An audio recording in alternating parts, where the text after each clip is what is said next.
పరకామణి కేసులో హైకోర్టు సీరియస్గా స్పందించింది. తిరుమల శ్రీవారి పరకామణిలో కానుకల చోరీ ఘటన మీద అప్పట్లో పోలీసులకు ఫిర్యాదు చేసిన AVSO assistant vigilance security officer Y Satish Kumar అసహజ మరణం మీద సిఐడి దర్యాప్తులో పలు అంశాలు వెలుగులోకి వచ్చాయని హైకోర్టు వెల్లడించింది. ఈ నేపథ్యంలో అభియోగ పత్రం దాఖలు చేసేంత వరకు కేసుని తామే పర్యవేక్షిస్తామని తేల్చెప్పింది.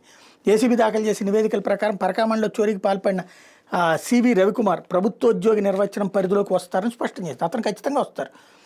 ఇతను ఏది చోరీ చేసిన రవికుమార్ వాస్తవంగా అతను మఠానికి సంబంధించిన నేను దీంట్లో టీటీడీ ఎంప్లాయీని కాదు, ప్రభుత్వోద్యోగిని కాదన్నాడు కదా. కాదు, అతను ప్రభుత్వోద్యోగి కిందకి వస్తాడని తేల్చెప్పింది. ఐపీసీ 409 ప్రభుత్వోద్యోగి నేరపూర్తి విశ్వాసఘాతకానికి పాల్పడడం సెక్షన్ నమోదు చేయలేదు అని చెప్పింది. ఏసీబీ నివేదిక ప్రకారం రవికుమార్ ఆయన కుటుంబానికి ఆదాయానికి మించిన ఆస్తులు ఉన్నాయని పేర్కొంది. చోరీ కేసును నిర్వీర్యం చేసేందుకు ఇందులో ప్రయత్నాలు జరుగుతున్నాయన్నటువంటి అంశాన్ని ప్రధానంగా తీసుకుంది. నిందితుడు రవికుమార్ తదితరులతో తిరుమల తిరుపతి దేవస్థానం అప్పటి అధికారులు పోలీసులు కుమ్మక్కయ్యారని పునరుద్ఘాటించింది. నిందితుడు రవికుమార్ తిరుమల తిరుపతి దేవస్థానానికి ఇచ్చిన ఆస్తులను స్వీకరించే విషయంలోనూ తిరుమల తిరుపతి దేవస్థానం అధికారులు బోర్డు సభ్యులు నిబంధనలను పాటించలేదని ఆక్షేపించింది. సుప్రీంకోర్టు తీర్పును పరిశీలించి అంశాల విషయంలో చట్ట నిబంధనల ప్రకారం ముందుకెళ్లాలని సిఐడి ఏసీబీ డీజీలను ఆదేశించింది. నిబంధనలు అతిక్రమించిన వారిపై శాఖాపరమైన చర్యలు తీసుకోవాలని ఉన్నతాధికారులకు తిరుమల తిరుపతి దేవస్థానానికి స్పష్టం చేసింది. దర్యాప్తు తీరుపై సంతృప్తి వ్యక్తం చేసింది. సంబంధిత అధికారులను అభినందించింది. మరోవైపు పరకామణిలో కానుకలు లెక్కించేందుకు స్వచ్ఛందంగా వచ్చే భక్తులు అమానవీయ రీతిలో తనిఖీ చేయడానికి నిలిపివేయాలని కోర్టు చేసిన సూచనను తిరుమల తిరుపతి దేవస్థానం ఈవో సానుకూలంగా స్పందించకపోవడంపై అసంతృప్తి వ్యక్తం చేసింది.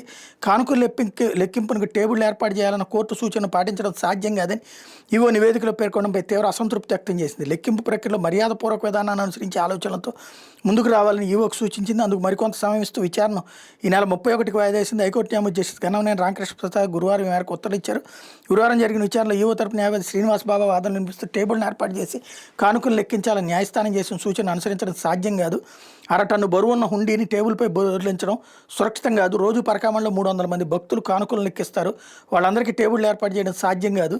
తిరుమల తిరుపతి దేవస్థానంలో ప్రస్తుత విధానాల్లో మార్పులు తేవాలంటే ఆగమ శాస్త్ర పండితులు తిరుమల తిరుపతి దేవస్థానం బోర్డు సభ్యుల ఆమోదం తప్పనిసరి. ఈవో ఒక్కరే నిర్ణయించలేరు. బోర్డులో ఎట్లాంటి సభ్యులు ఉన్నారో మీకు తెలిసిందే. కోర్టు చేసిన సూచనలు శాశ్వత ప్రణాళిక ప్లాన్ బిలో అమలు చేసేందుకు ఈవో చర్యలు తీసుకుంటారన్నారు. ఈ వాదన మీద న్యాయమూర్తి తీవ్రంగా స్పందించారు. కోర్టు సూచనలు పట్టించుకోకుండా సంప్రదాయాలకు సాగ్గా చూపుతారని ఘాటుగా వ్యాఖ్యానించారు. కానుకలను కింద పోసి తొక్కుతూ నడవడం సంప్రదాయం అని మండిపడ్డారు. లెక్కింపులు అనుసరిస్తున్న ప్రస్తుత విధానం సరైంది కాదన్నారు. అదే సందర్భంలో సిఐడి విచారణతో పాటు తన ఆస్తుల విషయంలో దర్యాప్తు జరపాలని ఏసీబీని ఆదేశిస్తూ సింగిల్ జడ్జి ఇచ్చిన ఉత్తర్వులను సవాల్ చేస్తూ పరకామణిలో చోరీ కేసు నిందితుడు రవికుమార్ దాఖలు చేసిన అప్పీల్ మీద గురువారం ధర్మాసనం విచారణ జరిపింది. వ్యవహారంలో ఏదో ఉందని పేర్కొంది. 15 కోట్ల ఆస్తులు తిరుమల తిరుపతి సరెండర్ చేసి మొత్తం వ్యవహారాన్ని చక్కదిద్దేందుకు జరిగిన ప్రయత్నం కేసు కదా అని గుర్తు చేసింది. ప్రస్తుతం రవికుమార్ విషయంలో మధ్యంతర ఉత్తర్వులు ఇవ్వలేమని స్పష్టం చేసింది. విచారణ ఈ నెల 29కి వాయిదా వేసింది. హైకోర్టు ప్రధాన న్యాయమూర్తి justice ధీరసింగ్ Thakur, justice R Raghunandan రావుతో కూడిన ధర్మాసనం గురువారం మేరకు ఉత్తర్వులు ఇచ్చింది.